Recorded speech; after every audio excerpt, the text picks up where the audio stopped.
Thank you, everyone. So we're going to start with a definition, and I know that you don't need a definition of who you are, but I want to set the stage. An MSP, an outsourced third-party company that proactively manages and monitors and maintains another organization's IT structure and systems. And they act as dedicated departments to help reduce downtime, streamline operations, enhance applications like what you've probably already done, cybersecurity, and now AI, which you may or may not yet have done. And I just wanted to set that as our definition. There are 150,000 of you globally and 40,000 in the US. Market size is about 335 billion and should be about 731 billion by 2030. It's a 14% compound annual growth rate. I'm listing the sources of all this on here in case you want to look this up. You folks service over 220,000 small to medium-sized businesses, and you have a 26% year-over-year growth rate. So you're in a good industry. Now, M&A activity. There were 466 MSP M&A deals in 2025. About 4.3 billion of that was disclosed, and that was a 20% surge. Private equity was involved in about 75% of those disclosed deals. The record was Q4 of 2024, where the activity was 2.2 billion in a singular quarter, and MSP M&A activity grew over 50% in 2024. So it's a very active marketplace, and a lot of companies are acquiring other companies, and private equity is trying to do consolidation as well. You folks are primarily valued on EBITDA as opposed to anything else, with typical ranges. I'm going to give you two ranges, 4 to 8, and I'm going to do a little higher one a little bit later. This is all based on some research that I did. But that range depends on very many factors. Your size, the revenue quality, which we're going to drill down on, and your operational maturity as well. So much like software as a service companies or SaaS companies, which is where my expertise really lies, you rely on recurring revenue, but you're valued differently. And in this particular case, the author says that the valuations could be 6x to 14x of EBITDA. It ranges.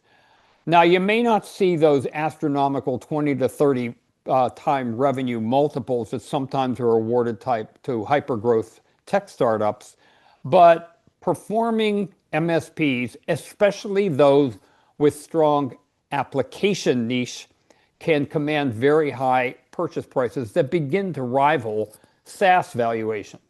Now, revenue quality and recurring revenue is extremely important. Acquirers prize reliable contracted income, and MSPs with 70% or more of their revenue coming from high margin MRR, such as defensible SaaS applications or help desk security and cloud monitoring, command those multiples. Others not so much. And the size of your EBITDA directly impacts the multiple you get. Same with SaaS. In SaaS companies that with revenues, they're revenue multiple companies over $5 million in revenue or $10 million in revenue get very different multiples than companies under that range. So that's kind of important as well.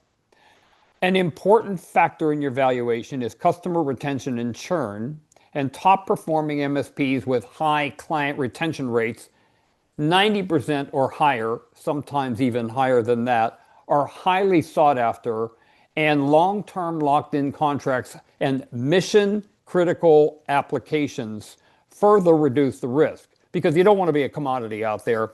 You want to be locked in with your customer, and the best way to do that is with mission-critical applications.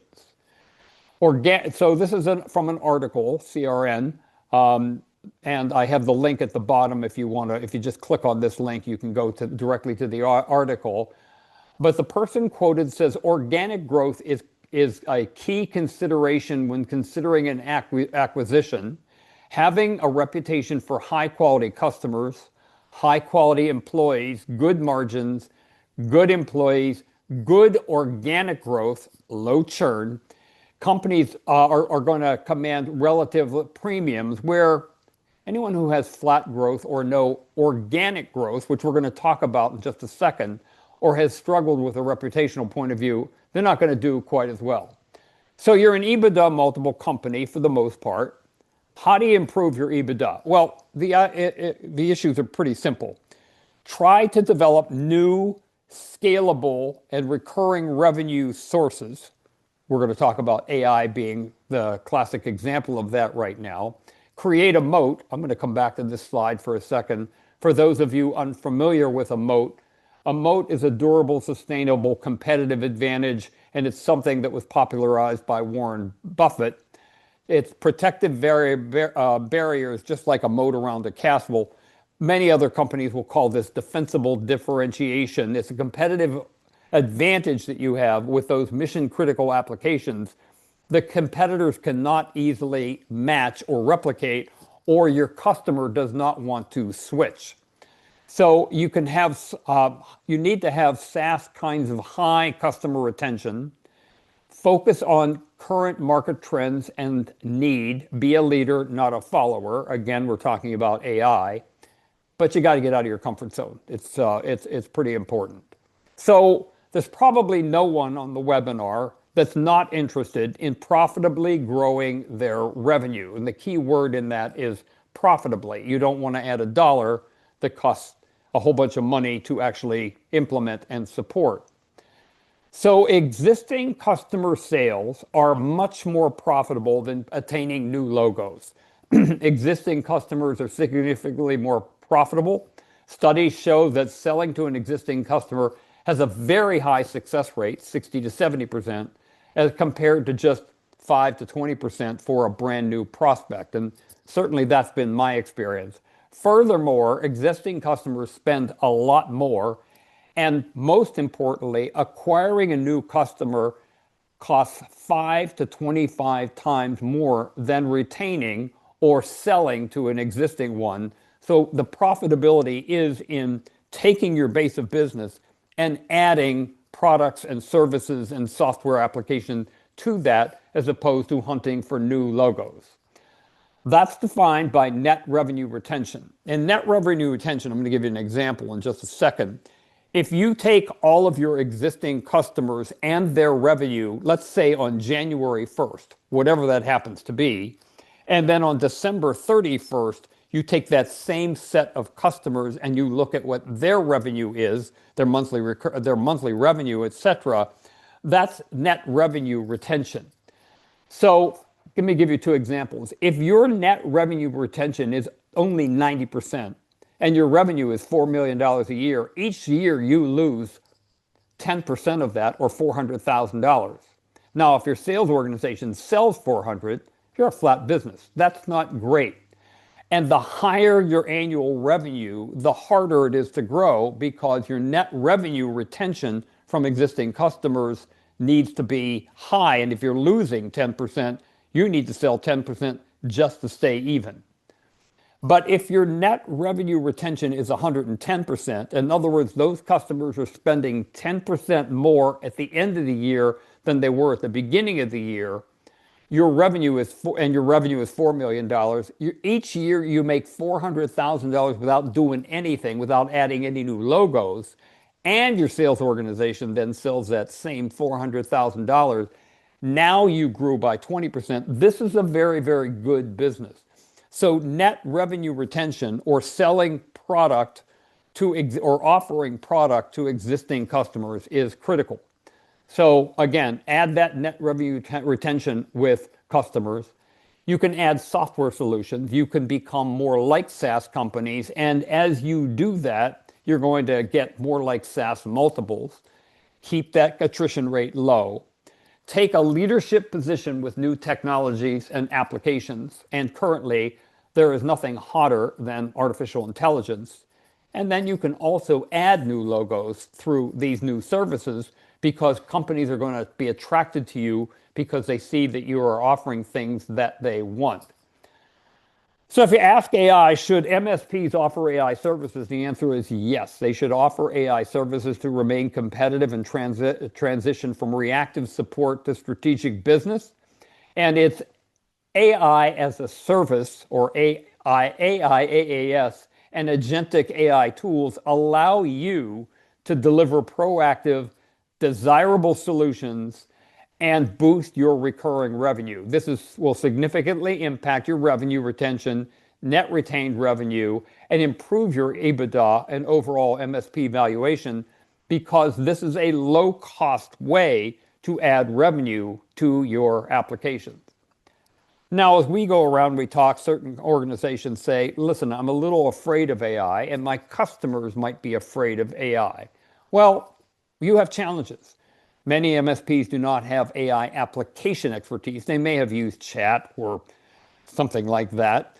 They don't fully know what their customers would want, and they're reluctant to explore that. They don't know how to gain that expertise that they need.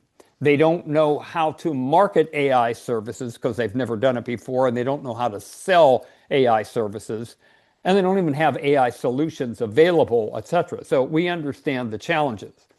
What you need to offer AI services, if you're not already doing that, is a basic understanding of good versus bad uses of AI so you don't get yourself or your customer in trouble.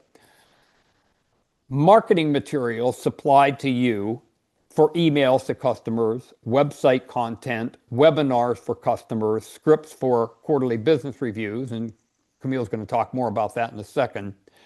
Training for your people, particularly your sales and support people, and training for your customers. Prepackaged AI applications that are already in use by SMBs, your customers.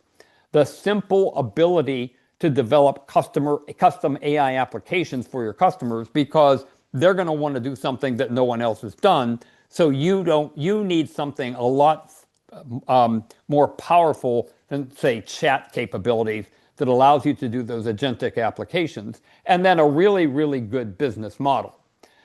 Now, in order to do a good business model, you have to explore the desirability, a product that people want, the feasibility, a product that can be created with new or existing technologies, and the viability, a product that will be profitable, and that includes the pricing and the business model. And the problem lies with the fact that many owners, MSP owners, focus on the feasibility, but often ignore the desirability and the viability, and you need to explore all three. You also need to be able to differentiate cool features, what an engineer might think, versus high-valued features that customers might want. So how do you know? You simply ask them, and Camille's going to talk about this more in the QBR session, but offering webinars and surveys and just talking to your customers about things that they might want to do. So what do you ask? You ask them if they're using AI today, and they're probably using some of the basic small tools that are out there like chat, etc.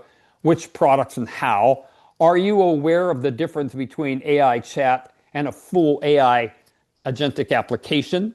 Do you think you have applications that might be good for an AI app? If yes, what problems are these? And what problems are these causing you right now? And are you trying to reduce costs or improve your revenue or reduce manual effort? And if no, would you like some suggestions as to what some of your peers are doing? Where MSPs are looking to add AI, well, there's a couple of things, and Camille might talk a little bit more about this. There's a whole bunch of application areas that you could actually purchase off the shelf and offer to your customers at a great margin. Sales research, they want to identify who their ideal customer profile is. So they might want to go across the web and find customers that match their unique capabilities. Or website chat. We all know that website chat has historically been awful, but AI can be now used, and there are applications out there that you could just plug in that takes literally seconds or minutes to plug in that will deal with your chat function on your website a lot better. SMBs might be getting invoices from multiple sources with data in different places. Some are Excel docs, some are PDFs, some are something else, etc. They need to get this information, consolidate it. Right now, it's probably done manually by some clerk in an office. They want that handled nicely.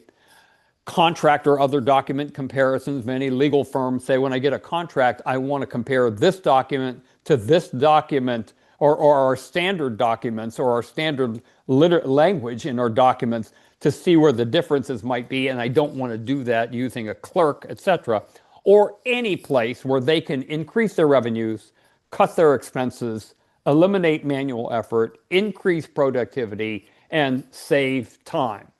So what do MSPs need to scale? They need a basic, we talked about, they need a trusted partner who can help them with the basic understanding of good and bad uses, all that marketing material, which Data offers, training for MSP personnel, which Data offers, training for customers, which Data offers, prepackaged apps currently in use by SMBs successfully, simple ability to develop custom apps for SMB customers should the customer want something that's not available off the shelf, very important, and then flexible and attractive pricing, because you don't want to have a high cost sale for your new recurring revenue, so you want something like that. So MSPs can scale revenue with AI, so AI can be your solution. The question is, are you ready to join the AI revolution? And Data is here to help enable MSPs to join that AI revolution, or to enhance their AI capabilities in the AI revolution.